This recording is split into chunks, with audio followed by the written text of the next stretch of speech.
समय की बात, समय करे नर के करे रे समय समय की बात, समय करे नर के करे रे समय समय की बात। रूप को राकस डोल छवा गुण साजुग की बात, वा गुण साजुग की बात।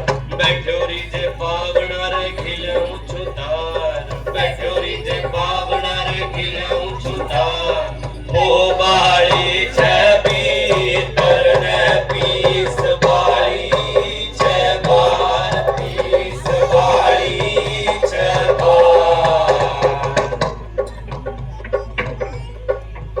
एक था सेठ, उसके बेटे 7 और बेटी 1। बेटी सबसे छोटी 16 बरस की, बेइंतहा सुंदर, सुशील, सुलक्षणी, सीधी सादी, निश्चल, मिठबोली, हाथों में हुनर। सातों भाई शादीशुदा, रूपवती बहुएं। इकलौती बेटी माँ बाप के नैनों की जोत, भाइयों के लिए मोतियों के बीच की लाल, हथेली का छाला, आंखों का काजल। सावन की जीत सुहासिनियों और सुहागिनियों का खास त्योहार। हरियर सुरंग की धरती पतिनियों के बनाव श्रृंगार में भोर लग जाती है। धरती कहती मैं सुंदर, मेरी छवि देखो। तीजनियां कहती हम सुंदर, हमारा श्रृंगार निखारो। आसमान में बिजलियां तो धरती पर तिजलियां।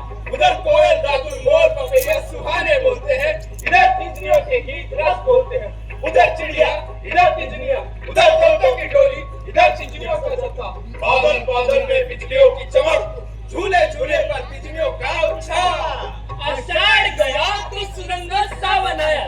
गांव के हरियल बाग में नीम की डाल डाल पर झूलों की गमरोल मच गई। झूलते हुए धरती ऊपर उठती और आकाश नीचे झुकता।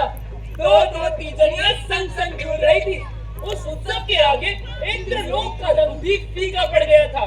सेठ की 7 बहुओं और बेटी के घाट सबसे न्यारे थे।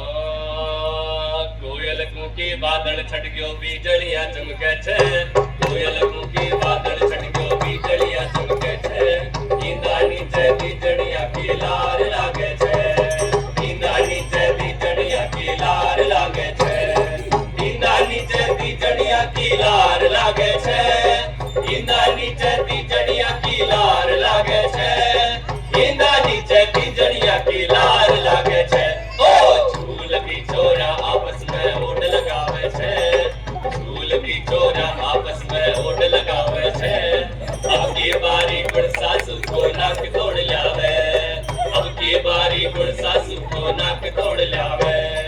पीड़ा पर बैठी काकी जी गीत सुनावे छे, पीड़ा पर बैठी काकी जी गीत सुनावे छे। नीम की ना मोड़ा चोरी आम समझ खावे, नीम की ना मोड़ा चोरी आम समझ खावे। कोयल कूके बादल छट गयो बीजलिया चमके छे, कोयल कूके बादल छट गयो बीजलिया चमके छे। ईंदा नीचे तीजड़िया की लार लागे छे, ईंदा नीचे तीजड़िया की लार लागे छे, ईंदा नीचे तीजड़िया की लार लागे छे। अप्सराओं को मात करे जैसा रूप और वैसा ही सुरंगा श्रृंगार। झूला झूलते हुए ऐसे लगती जैसे किसी मंत्र से तितलियों ने लुगाइयों का रूप धर लिया हो। तभी एक अनहोनी बात हुई। सबसे छोटी बहू और ननद संग झूल रही थी। झूले के साथ साथ इंद्रधनुष बनता और मिटता। झूला इतना ऊपर गया कि उनके पांव पत्तों को छूने लगे। लेकिन अब झूला खाली कैसे आया? ऐसा तो कभी नहीं हुआ। पत्तों में तो नहीं छिप गई। नीम जब्बर घेर घूमे था। सूरज की किरणें भी क्या पार कर जाए? अब तो कहना ही नहीं। तो और हुए झूले पर चढ़ी। झूला फिर पत्तों को छूने लगा, फिर झूला खाली। यूं देखते देखते आगो गायब हो गई। अब तीजनियां धरी। खबर सुनते ही सेठ के 7 बेटे दौड़ चले आए। नीम का पत्ता पत्ता छोड़ मारा। वहाँ तो चिन्नी भी नहीं मिली। ऐसी चाल तो मौत भी नहीं चलती। हंसा जाने पर पीछे माटी तो बचती है। नहीं मौत का दम तो नहीं बदल गया। एक साथ आंखों पिला गई। बिना आंसुओं का रूखा रोना लेकर घर वालों ने सब्र किया। और चारा ही क्या था, बहन बहुओं के साथ हवेली की सुख शायद भी चली गई। काल जो टूटे छे टूट गयो आसमान काल जो टूटे छे टूट गयो आसमान काल जो टूटे छे टूट गयो आसमान काल जो टूटे छे टूट गयो आसमान अरे जोगीड़ो लेके उड़ गोरे अरे जोगीड़ो लेके उड़ गोरे गड़प गयो आसमान बछोरे नक चंद्रमा सी शान गड़प गयो आसमान बछोरे नक चंद्रमा सी शान काल जो टूटे छे टूट गयो आसमान काल जो टूटे छे टूट गयो आसमान अरे सेठ सेठानी चिंता कर रहा कोन्या लागे भूख गांव में कैया मुंडो दिखावांगा मोटी होगी चूक काल जो टूटे छे टूट गयो आसमान काल जो टूटे छे टूट गयो आसमान गांव से आगे कोस पर एक बड़ा तालाब था ऊंची बाल चारों में जंगली रूप एक पर्वत तो 20 वर्षों से जितना बड़ा दूर दूर तक फैला एक का सबसे छोटा बेटा नहाने के लिए पांव में सीखा हुआ तालाब से उठ रहा था उसके आगे आगे पनिहारियों का झुंड चल रहा था सुरंगे वेश सुरंगी डानियां घूमनेदार झूमे सुरंगे घड़े कलश जम्मर जम्मर रिंगोलों की रंजन संकट वो यादों में खो गया कभी उसके भी लुगाई थी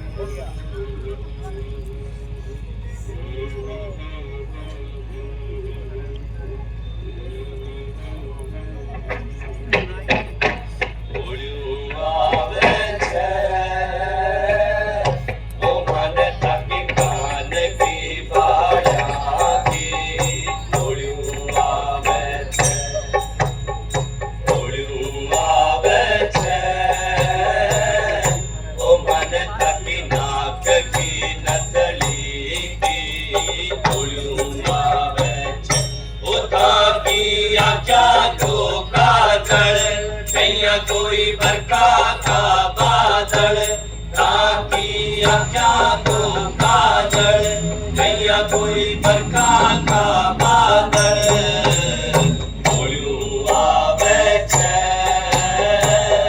ओ मन तक हाथा का जुड़ला की बोलू आवे छे बोलू आवे छे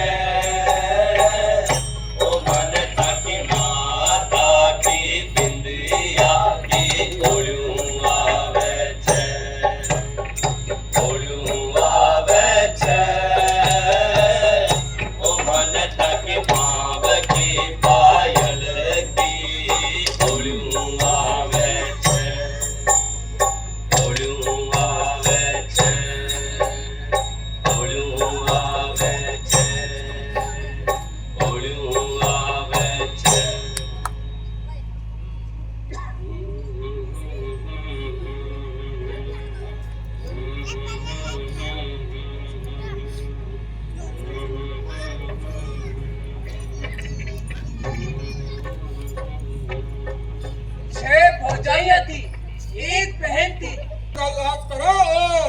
नहीं लुगाया कहे बोले ने स्वाचक है रखुड़िए का संतोष तो है ही कोनी आदि भगवान अच्छा लोगों ने उठा मित्रों आज जड़ी क्यों ही करे है अरे सेठ का विजय जी का बेटा नबी सरदा कटे है राम लड़क के हाथ पर हाथ धरिया बैठा रे गुस्सा तो इतना आता है कि पर मैं लुगाई जा करूं भी तो क्या सेठ के बेटे का रोम रोम कान बन गया एक एक सबक ध्यान से सुना परंतु सुनकर भी सब्र रखा सबके सामने भेद खोले कि ना खोले वोटों तक आए बोलो को उसने बड़ी मुश्किल से रोका ऐसे में नहाना कैसे याद रहता एक गोल चट्टान पर बैठ गया गई। पीछे रह गई भगत कुमारी। वो घड़ा भरकर जबकि बरगद की खोखल में फंसी। दूसरा खाली घड़ा लिए हुए बाहर आए। वो उसके पास गया। कहने लगा, तुम्हारी माँ आसमान जोगी की सारी बात मैंने सुनी है। हम कायर नहीं है, पर हमें पता ही नहीं चला तो हम क्या करते हैं? हमें पता चलने पर भी कोई कुछ नहीं कर सकता। आसमान जो भी आकाश में रहता है, हम धरती पर रहने वाले उसका मुकाबला नहीं कर सकते। भगवान के बस में नहीं। छप्पर है। ये तकरीबन लगाइयों में रोटी कलम की देख लीजिए तो दिया भराता है। लेकिन इस छोटी बात पर बस चले तब ना, अभी खेलने से बाहर चढ़ते हैं तो आसमान जोगी का बाल भी बाका हो। तुम बेकार ही जान गवा बैठोगे। तो ऐसे जीकर भी क्या करना है? अरे जान से बड़ा तो जोखिम नहीं है। मरना कबूल है, फिर डर कैसा? अरे मैं खुद ऐसे आदमी की तलाश में थी। किसी से चर्चा मत करना। आसमान जो भी पता चल गया तो खैर नहीं, घर वालों को भी भनक नहीं लगनी चाहिए। आसमान में खौर की क्या कमी? कहीं दिया बदल दिया और शक होने पे मुझे निकाल दिया तो वो भगवान के बस में भी नहीं। बड़ी होशियारी से सारा काम संभल होगा। उसके उपरांत कॉल बॉल में बदले पर राय ने उसे सारा भेद बता दिया कि वो आसमान जोगी के यहाँ पानी भरती है। जितनी लुगाइयाँ लाता है उतने घड़े भरने होते हैं। नई लुगाई के नाम का चाहे एक घड़ा क्यों ना हो, जिन पर औरत रखा हुआ भी खाने को नहीं होता। इतने में तुम्हारी बहन लुगाइयों और भौजाई के नाम पे 8 घड़े भर गई होंगी। बरगद की कोकल में खड़े रखते ही उसका विमान आ जाता है। विमान किसी को नजर नहीं आता। आसमान जोगी के पास 7 विमान है, बारों बार